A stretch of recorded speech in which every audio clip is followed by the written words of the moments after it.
Assalamualaikum warahmatullahi wabarakatuh. Perkenalkan, nama saya Dira Aulia.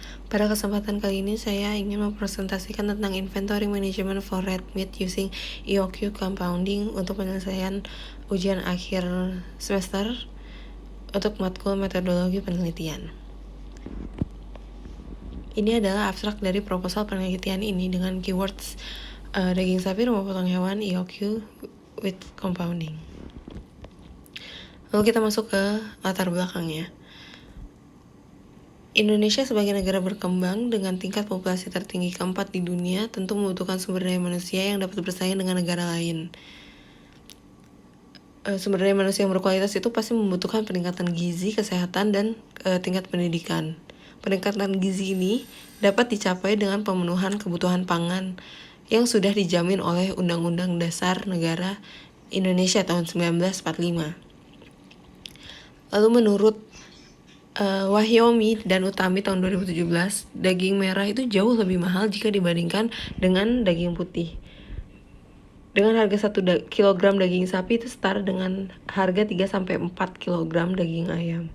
Hal ini menyebabkan rata-rata tingkat konsumsi daging di Indonesia itu masih jauh di bawah rata-rata tingkat konsumsi dunia yang mencapai 6,4 kg daging sapi per kapita menurut data Kementerian Perdagangan tahun 2019. Perkembangan konsumsi daging sapi per kapita masyarakat Indonesia dari tahun 2016 sampai di 2020 itu cenderung naik dengan rata-rata sebesar 0,14% per tahun. Periode puncaknya itu adalah tahun 2019 yang berhasil naik sebesar 2,4%. Konsumsi daging sapi mengalami penurunan konsumsi cukup signifikan di tahun 2020 itu karena dampak dari pandemi COVID-19 yang terjadi sejak bulan Maret 2020 di Indonesia, menurut data Kementerian Pertanian tahun 2020. Data dari Food and Agriculture Organization itu menyebutkan bahwa tingkat konsumsi protein hewani masyarakat Indonesia pada tahun 2017 itu masih sangat tertinggal jauh bahkan dengan beberapa negara ASEAN. Indonesia baru bisa mencapai 8% untuk konsumsi protein hewani, sementara Malaysia sudah bisa mencapai 30%. Peningkatan harga daging sapi itu berdampak negatif terhadap pola konsumsi dalam masyarakat yang menyebabkan konsumsi daging sapi di Indonesia rendah menurut Green Cornelsen et al. Tahun 2013. Produksi daging sapi pada periode 2015 sampai 2019 itu cukup signifikan. Angka sementara tahun 2020 itu menunjukkan bahwa produksi daging masih meningkat menjadi sebesar 515.000 ton atau naik sebesar 2,14% menurut data Kementerian Pertanian tahun 2020. Pencapaian kinerja produksi daging sapi sangat dipengaruhi oleh peningkatan populasi sapinya. Produksi daging sapi masih belum mencukupi kebutuhan masyarakat Indonesia. Bahkan pada tahun 2020 saat konsumsi masyarakat menurun dan produksi daging meningkat, tetap terjadi defisit daging sapi sebesar 116.000 ton. Perkembangan harga daging sapi di Indonesia di tingkat konsumen sejak tahun 2016 hingga 2020 itu cenderung terus meningkat. Rata-rata sebesar 2,92% per tahun. Harga daging sapi pada 2 tahun terakhir 2019-2020 itu cenderung stabil. Harganya di kisaran 118.000 sampai 120.000. Tetapi terdapat perbedaan harga daging sapi impor dan lokal. Dikutip dari Diki Adiwoso sebagai salah satu direktur pemilik usaha feedlot, untuk pertama kalinya harga jual sapi asal Australia itu lebih mahal jika dibandingkan dengan harga sapi lokal. Pandemi COVID-19 itu telah menyoroti kerentanan pada titik-titik tertentu dalam rantai pasok makanan yang menyebabkan ketidakseimbangan di pasar dan produsen, menurut Hobbs tahun 2021. Haryanto Budi Raharjo selaku Direktur Operasional salah satu feedlot pun menjelaskan bahwa terjadi penumpukan stok bukan karena penimbunan, tetapi karena produknya tidak laku di pasaran. Karena itu dibutuhkanlah manajemen persediaan. Ini adalah metode untuk membantu perusahaan menentukan waktu dan jumlah pembelian yang akan dilakukan menurut Wild 2002. Manajemen persediaan merupakan sebuah proses berkelanjutan dari perencanaan, pengorganisasian, dan pengendalian persediaan yang bertujuan untuk meminimalkan biaya dalam persediaan bersamaan dengan penyeimbangan penawaran dan permintaan, menurut Sink and Verma tahun 2018. Tingkat persediaan yang optimal dipengaruhi oleh rendahnya biaya pembelian pada periode pengadaan dan dengan jumlah pembelian yang menyesuaikan dengan permintaan pada periode yang sama. Jadi salah satu upaya untuk menurunkan harga daging sapi dapat dilakukan dengan meminimalkan biaya persediaan pada rumah potong hewan. Kita masuk ke dalam rumusan masalahnya. Telah saya sampaikan tadi, telah saya jabarkan latar belakangnya dan ini adalah rumusan masalahnya. Permasalahan yang menjadi pembahasan pada penelitian ini adalah bagaimana manajemen persediaan untuk daging sapi pada RPH agar dapat meminimalkan biaya persediaan daging sapi dan mengetahui total bunga majemuk yang diperoleh. Terdapat dua tujuan penelitian. Yang pertama adalah menentukan waktu persediaan akan dipesan, dan kedua adalah menentukan jumlah persediaan yang harus dipesan. Manfaat penelitiannya untuk RPH itu penelitian ini menjadi rekomendasi dalam perencanaan manajemen persediaan dengan biaya yang minimal. Lalu untuk pemerintah Indonesia ini penelitian ini bisa menjadi salah satu solusi alternatif bagi pemerintah dalam mengendalikan harga daging sapi di Indonesia. Lalu ini adalah batasan dan asumsinya. Batasannya, penelitian hanya dilakukan di rumah potong hewan, dan asumsinya permintaannya deterministik dan tidak ada kekurangan persediaan. Sistematika penelitiannya ada bab 1 pendahuluan, bab 2 tinjauan pustaka, bab 3 metodologi penelitian, lalu nanti ada bab 4 pengumpulan dan pengolahan data, bab 5 analisis dan interpretasi data, lalu bab 6 hasil dan saran. Kita masuk ke bab 2 yaitu tinjauan pustaka. Jadi apa itu persediaan? Persediaan itu adalah sumber daya menganggur yang keberadaannya menunggu proses lebih lanjut. Yang dimaksud dengan proses lebih lanjut ini dapat berupa kegiatan produksi yang bisa di perusahaan manufaktur atau kegiatan pemasaran seperti yang dijumpai pada sistem distribusi atau kegiatan konsumsi yang dijumpai pada sistem rumah tangga atau perkantoran gitu, menurut Bahagia 2006. Lalu apa saja fungsi dari persediaan? Persediaan ini muncul akibat adanya perbedaan antara jumlah permintaan dan penawaran. Jadi fungsinya itu menghilangkan resiko keterlambatan datangnya barang dan menghilangkan resiko dari bahan baku yang tidak baik atau yang harus dibuang atau dikembalikan, untuk menumpuk bahan-bahan yang dihasilkan secara musiman yang untuk safety stock gitu, mempertahankan stabilitas operasi perusahaan, lalu memberikan pelayanan kepada customer dan membuat pengadaan atau produksi sesuai dengan penggunaan atau penjualannya. Lalu ada beberapa jenis persediaan. Yang pertama itu adalah bahan mentah, yang kedua parts atau komponen-komponen barang, lalu barang setengah jadi, barang jadi, dan bahan pembantu. Bahan pembantu itu seperti bahan bakar, pelumas, listrik, dan lain-lain.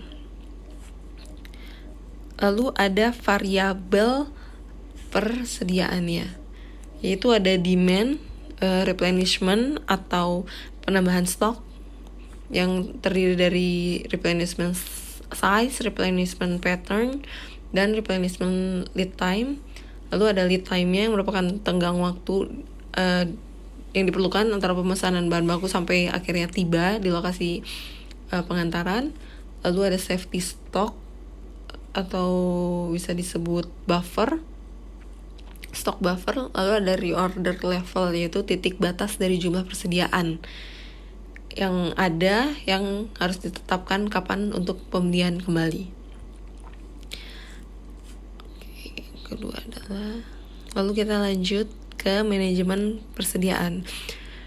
Manajemen persediaan ini adalah bagian dari manajemen rantai pasok yang merencanakan, mengimplementasikan, dan mengendalikan aliran dan penyimpanan barang, jasa, dan informasi terkait antara titik asal dan titik konsumsi secara efisien dan efektif untuk memenuhi kebutuhan pelanggan. Terdapat beberapa tujuan dalam manajemen persediaan ini. Yang pertama adalah penentuan kapan barang yang kita pesan itu akan datang. Jika waktu tunggu barang yang dipesan cukup lama pada suatu periode, maka persediaan barang tersebut harus disesuaikan hingga barang yang dipesan selanjutnya datang tidak terjadi stock out, atau customer service level itu tetap terjaga. Lalu berapa kuantitas jumlah barang yang harus disimpan. Karena jika terlalu banyak, maka investasi pada persediaan akan tinggi. Namun jika terlalu sedikit, maka akan menimbulkan stock out dan tidak dapat memenuhi permintaan. Lalu yang ketiga adalah harus memperhatikan safety stocknya atau persediaan pengaman. Ini untuk menghambat terjadinya jika terjadi sesuatu dalam pengiriman, itu masih ada stok yang tersedia.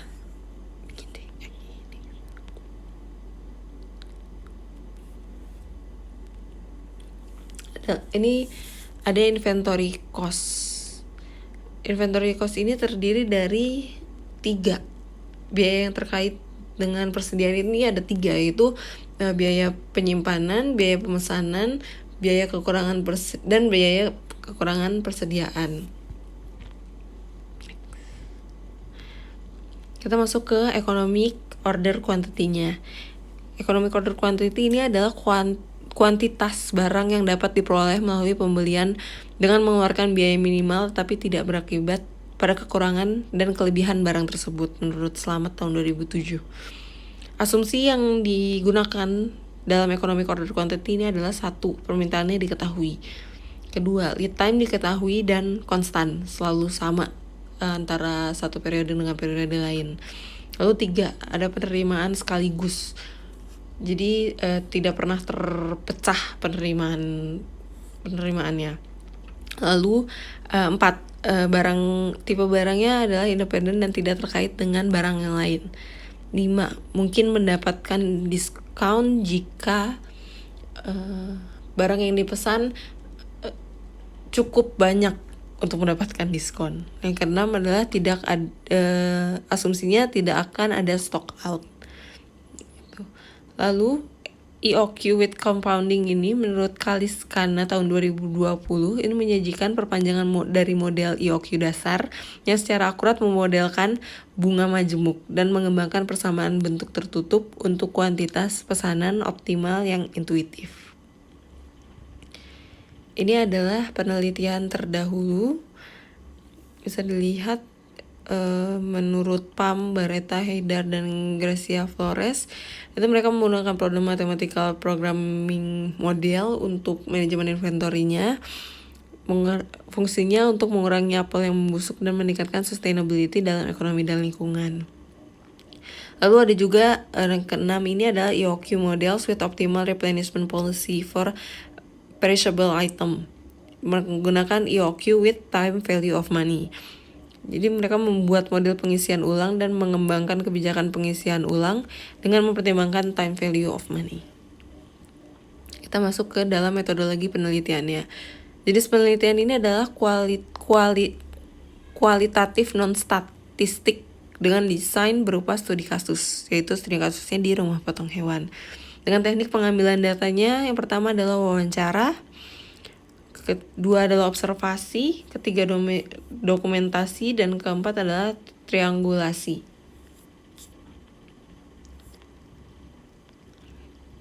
Ini adalah metode perhitungan yang digunakan dalam EOQ, Economic Order Quantity. Ada jumlah pemesanan optimal, yaitu akar 2 dari demand dikalikan dengan biaya pemesanan setiap kali pesan dibagi dengan biaya penyimpanan per unitnya per periode. Yang kedua adalah safety stocknya. Safety stock itu dapat diketahui dengan pemakaian maksimum dikurangi pemakaian rata-rata dikali dengan lead time, berapa lama waktu dari pemesanan hingga sampai di perusahaan, sampai dikirim gitu. Lalu ada reorder point-nya. Reorder point ini adalah lead time dikalikan dengan pemakaian rata-rata ditambah dengan safety stock yang sebelumnya sudah dihitung. Lalu kita masuk ke perhitungan EOQ compoundingnya. Yang rumus yang atas itu adalah nilai moneter dari persediaan selama setiap siklus pemesanan dapat diperoleh. Yaitu C itu adalah harga satuan barang, Q itu adalah kuantitasnya dikurangi dengan D. D adalah demand, permintaan, lalu dikalikan dengan T. T ini adalah waktunya. Jadi menurut Caliskana 2020 memperlakukan inventory yang dimiliki ini seolah-olah itu adalah uang tunai di rekening bank yang menerima setoran dalam jumlah CQ pada awal setiap siklus, dan jumlahnya habis terus-menerus dengan penarikan pada tingkat tahunan CD sepanjang siklus. Penelitian itu berasumsi bahwa bunga dihitung M kali dalam siklus tertentu dan disetorkan ke akun. Meskipun modal CQ akhirnya ditarik sepenuhnya pada akhir siklus, bunga yang telah disetorkan ke dalam akun tetap akan tumbuh seiring waktu. Gitu. Dan untuk yang bawah dan untuk rumus bawah itu adalah menghitung jumlah total bunga majemuk yang diperoleh dalam siklus tertentu. Terima kasih. Sekian presentasi saya mengenai proposal penelitian